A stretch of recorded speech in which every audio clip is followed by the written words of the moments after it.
ઘણી વખત ખેડૂતોને નવા નવા વિડીયો બતાવતો હોય છું. મારો પ્રયાસ છે કે ખેડૂતો જોઈ અને કંઈક જાણે, એના પાકમાં, એના ખેતીમાં, એના ધંધામાં ઉપયોગી થાય, એના માટેનો આ પ્રયાસ છે. હું છું જોગલ નાથા અને મારી સાથે સાગર જોશી. અમે બંને મિત્રો આવી ગયા છે આ મેંદરડાના ગામડા. આ ગામડામાં હું તમને એક શિક્ષિત નિવૃત્ત ખેડૂતને બતાવીશ. અંબાલાલ પટેલ, પરેશ ગોસ્વામી તમે આગાહી બહુ જાણીએ છે. ગુજરાતમાં ઘણા બધા ગામડે ગામડે એવા લોકો પણ છે જે ખગોળ વિદ્યા અને પરંપરાગત વરસાદનું અનુમાન કરતા હોય છે. એમાંના એક નિવૃત્ત શિક્ષક એની વાત સંભળાવી અને આવનારું વર્ષ કેવું રહેશે એની આખી માહિતી આ 10 કે 12 મિનિટના વિડીયોમાં તમને સમજાવીશ. આવો મારી સાથે. રામ રામ. રામ રામ. મજામાં? આ તમારું ગામ છે એ ક્યાંનું છે? તમારું આખું ઓળખ બતાવો, શું છે? મારું ગામ મેંદરડા તાલુકાનું સમઢિયાળા ગીર છે અને મારા ગામની આબાદ 2000 વસ્તી છે. 350 નોકરિયાતો હશું અમે. અને હું પોતે જ 4 વિષયમાં MA. અચ્છા. પછી લો કરેલું ને 3-4 ડિપ્લોમા કરેલો છે અને હાયર સેકન્ડરીનો 32 વર્ષનો નિવૃત્ત શિક્ષક છું. વાંચવાનો ગજબ શોખ છે. મારે તમને એ પૂછવું છે, આ વર્ષ છે એ વર્ષ માની લો કે આ 2026 નું વર્ષ છે, એમાં કેવું રહેશે તમને કેવું લાગે? હવે મારી દ્રષ્ટિએ ને મારા અભ્યાસ ને મારી જાણકારી મુજબ 2026 નું વર્ષ થોડુંક અનિયમિત રહેશે.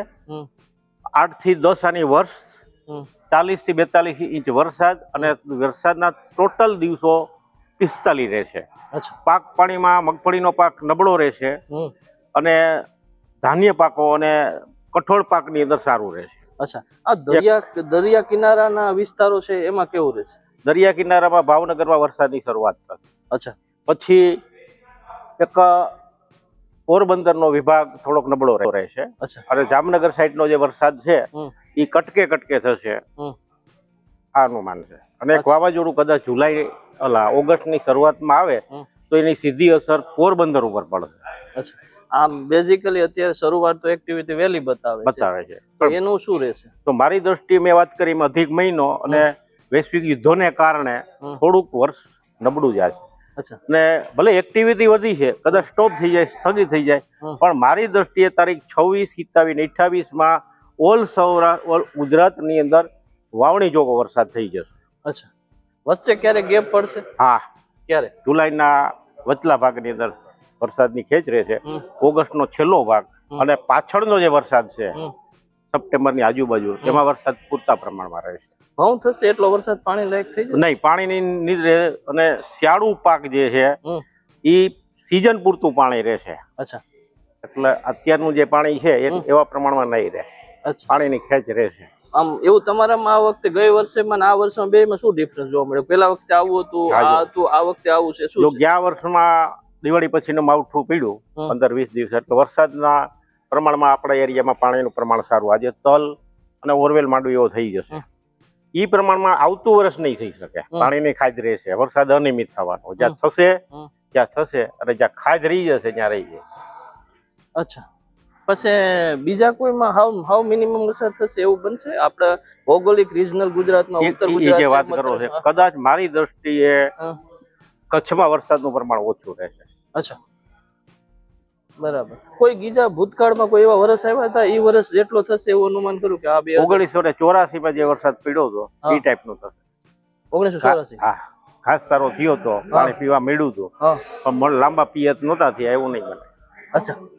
તમને આટલું બધું આ 1984 તમે સાહિલ બોલ્યા, આટલું બધું માહિતી ઇન્ફોર્મેશન કઈ રીતે? જો હું પહેલેથી સંગ્રહક તરીકે છું. મારા પોતાના એરિયાની અંદર 50 વર્ષના વરસાદના આંકડાઓ, તોફાનો, આ તે ભાવતાલ આ બધું મારી પાસે છે. અચ્છા. પછી હું વરસાદની રોજની માહિતી લખતો જાઉં. વર્ષનું એક સમીકરણ થઈ જાય એટલે હું ડાયરીમાં ઉતાર લઉં. મારી પાસે આ છેલ્લી 50 વર્ષની નોંધ છે, એના આધારે હું કહી શકું ભાઈ આટલા વર્ષ નબળાઈ ગયા. તમને હું કાગળ નથી લાવ્યો, તમને મોકલી આપું છું તો આખું મોકલીશ કે કયા વર્ષમાં કેવું થયું હતું સૌરાષ્ટ્રમાં, કેટલી આની વર્ષ થયું, કેટલો વરસાદ પડ્યો, વાવણીની કઈ તારીખો પહેલી થઈ, બધું. નબળું માની લો આ સૌરાષ્ટ્રમાં વરસાદ નબળું બધા કહે, વેધર વાળા હોય, પણ એની પાછળનું કારણ શું લાગે? કારણ મારી દ્રષ્ટિએ મેં વાત કરી ને કે અલ નીનોની સીધી અસર. અચ્છા. પછી મેં વૈશ્વિક યુદ્ધો. અચ્છા. કેટલા વખત છે આપણે જે વર્ષે છે અગ્નિ વરસાદ થાય છે તો એના જે પવનો છે, એની જે ઉર્જાઓ છે એ આપણા ભેજને શોષી લેશે. એ 4 મહિના સુધી આપણા પશ્ચિમ કાંઠાના દરિયા કિનારો પર એની અસર પડે છે. એટલે આરબ રાષ્ટ્ર કોઈ બાજુ છે સીધી અસર પડે, એને કારણે વરસાદનું પ્રમાણ ઘટશે. આ મારું મોટામાં મોટું સંશોધન એ. અચ્છા, ઓકે. તો મને એમ લાગે છે આમ રાજાણીભાઈ બહુ અનુભવી છે, માત્ર શિક્ષક છે અને ઘણું બધું વિષયમાં અભ્યાસ પણ છે. એમનું અનુમાન છે, દર વર્ષે હું એમને મળું છું અને મેંદરડા તાલુકાનું ગામડું છે, એમનું કહેવાનું છે કે મધ્યમ કક્ષાનું વરસાદ રહેશે અને ખગોળશાસ્ત્રનું પણ જાણે છે અને આજની મોડર્ન ટેકનોલોજીની પણ અનુમાન એમને આખે આખું જોઈ જાણે છે. બોલો શું કહેવા માંગુ? હું એ કહેવા માંગુ છું, હા, અશોક પટેલ હા, 3 દિવસની આગાહી કરે છે, વૈજ્ઞાનિક હા, સંપૂર્ણ આધારે, બરોબર છે, હા, અને પરફેક્ટ વિસ્તાર પણ આપે છે. હા, અંબાલાલને પોતાના જાત અનુભવો છે, કારણ કે ખેતી બીજ નિગમમાં નોકરી કરતા આખું પર્યાવરણ એને અભ્યાસ છે, એને આધારે આપે છે. પછી હું વનસ્પતિ, જીવજંતુની ચેષ્ટાઓ, પક્ષીની હિલચાલ, એનું સંવનનને આધારે આખા વર્ષનું ટાર્ગેટ હું કરું.